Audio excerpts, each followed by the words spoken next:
Good afternoon. How are you today? Well, the sun's out. It's cold, no snow, and nobody, I guess, north of 50 got caught in any traffic jams, although there were quite a few terrible ones. People parked. Our Senator Tim Kaine said he's in his car for 19 hours trying to get from his home in Richmond up to work in the Capitol on the Senate side. So pretty crazy times. The thing that's kind of interest is we still can't figure out this pandemic, and we're paying a price for it.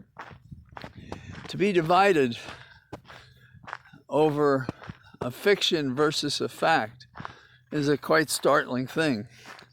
And we have a judge who's decided that these Navy SEALs can't be fired. Well, he's issued an injunction against firing Navy SEALs who claim they have a religious objection against the vaccine, and the religious objection is that they used fetal cells to make the vaccine.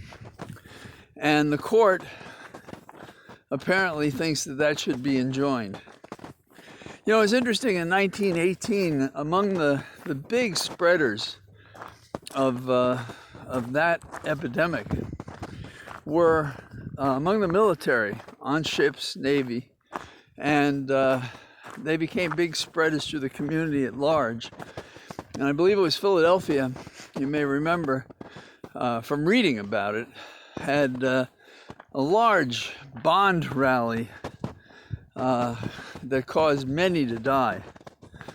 And so we have this specific example, but now, since we've been doing this since February 20 or March 20th till now, 2020 until now, and we've seen and read about what's happened to people, and we still don't get it somehow. I don't know how that's possible.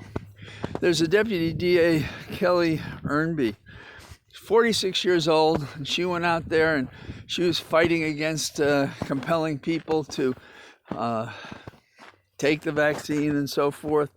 And she was proudly fighting against, I guess, the defenses against this terrible scourge, and now she's dead.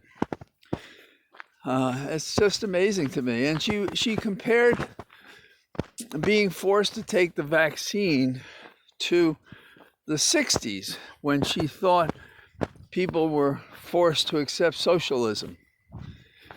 The ignorance that people have about the philosophy and about the science is a suicidal impulse from a large portion of our country. And it says a couple of things. It says something about mental acuity, for sure, about education, about curiosity to know, all bad. And, you know, when I was younger, and we were talking mostly about space, the space race, and science, and the, you know, Tomorrowland was the Disney thing. We were talking about advances through science. Amazing things could happen. All manner of stuff. And now here we are, celebrating ignorance. What happened? Where do we fail between those two things? And one of the descriptions was to describe the Kennedy administration as the new frontier.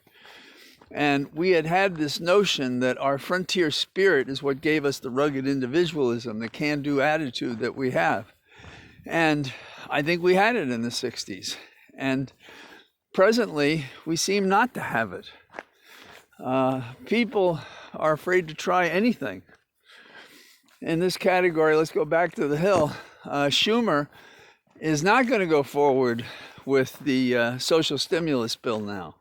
Well, he doesn't have the votes, and he shouldn't. But he's going to go instead for voting rights. Okay, I'm all for that.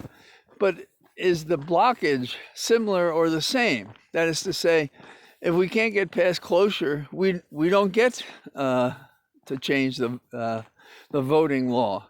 We don't get to preserve and protect voting rights. That's the crazy thing about where we are these days. So I am under audit what I expect the Attorney General is going to say about January the 6th.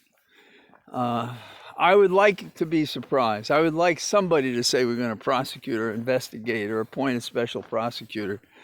And forget this nonsense about dilly-dallying, no man is above the law. I mean, we're a laughing stock of the world and within our own borders for saying things that we can all see are untrue. It's the emperor has no clothes transferred or mapped onto our Constitution, our laws, and our ability to observe factually what people are saying and doing. So anyhow, those are my observations for the day. It's pretty cold. I'll talk to you tomorrow. All the best. Bye-bye.